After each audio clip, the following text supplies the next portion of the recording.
আজকে রাত্তিরে একটু অন্যরকম কিছু খেতে ইচ্ছা করছিল, তাও আবার ঘরে বানিয়ে। তার জন্য তড়িঘড়ি করে লেগে পড়লাম চিলি চিকেন বানাতে।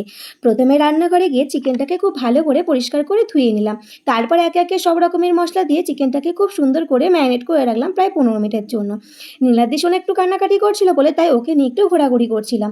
বন্ধুরা, তোমরা যদি আমার চ্যানেল নতুন হয়ে থাকো অবশ্যই আমার চ্যানেলটিকে সাবস্ক্রাইব করতে ভুলো না। দেখো, তারপর চলে এলাম আবার রান্নাঘরে এসে চিকেনটাকে প্রথমে কিন্তু পকোড়ার আকারে ভেজে নিলাম। তারপর মশলা কষিয়ে তৈরি করে নিলাম চিলি চিকেন।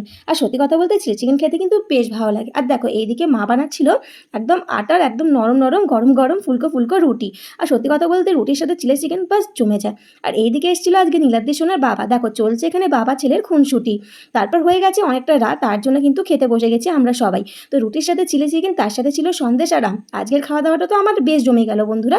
তোমাদের কার কার ভালো লাগে রুটির সাথে চিলি চিকেন খেতে অবশ্যই জানো। ভিডিওটি ভালো লেগে থাকলে অবশ্যই একটি লাইক করে দিও। টাটা।